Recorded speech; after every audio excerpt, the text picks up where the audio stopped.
Hello, this is producer Patricia, and I'm here at the 35th Annual UNCF Evening of Stars. And we're going to ask some of your favorite celebrities. In 2014, how do you feel about the use of the N-word? The use of the N-word has become so very popular, and I think that the fact that we have not recognized the power it holds is a problem. You know, I'm one that probably uses the word a lot. To me, if used in the way that I grew up using it, it's a form of endearment. Once you use it, recognize that you are condoning something. Once you use it, recognize that you are calling somebody something other than what you think.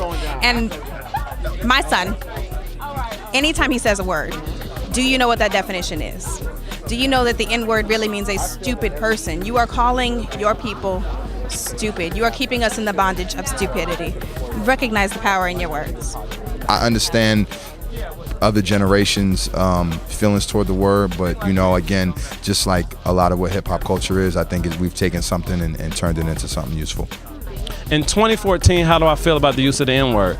I feel the same way that I felt about it in 2013 and the way I felt about it in 2008. And I got to give a little backstory on that.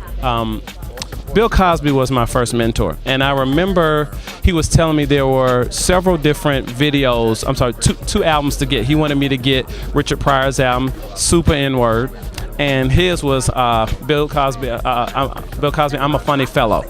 So he was like, go study these, check them out, so on and so forth. So I did. And so one of the things I've learned, you know, especially not only dealing with mentors, but when you deal with people that have a very short amount of time, you want to communicate with them sometimes, but you want to use as much of your time as you can to maybe get as much information. So you want to let them know you've done the assignment.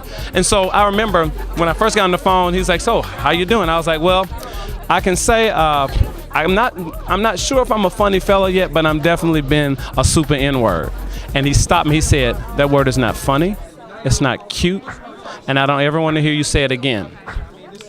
And I was taken aback, and I went and did my own kind of personal discovery about what it meant to me, because I feel that everybody has to get a revelation for themselves, right?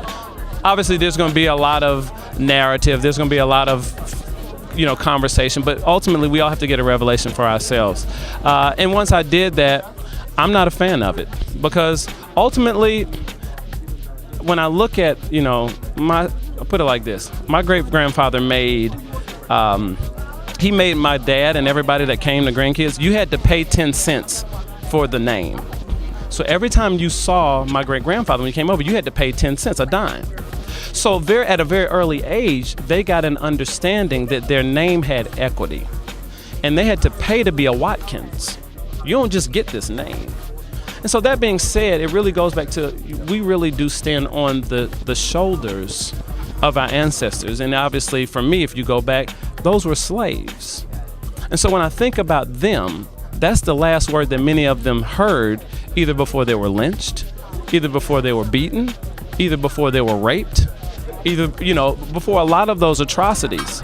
And, I think about what an exciting year we've had for cinema for us, and how so many of these contemporary and, older ideas have been rehashed, so we get a real clear vision of a lot of what those times were like. I think it's a very easy way to understand that at some point you do need to possibly get the mental shackles off of yourself and understand the truth of that word. And that's what happened for me. So, hated it. And that's all for us here at the 35th Annual UNCF Evening of Stars. I'm signing off, producer Patricia with the Big Tigger Show for the People Station, V103.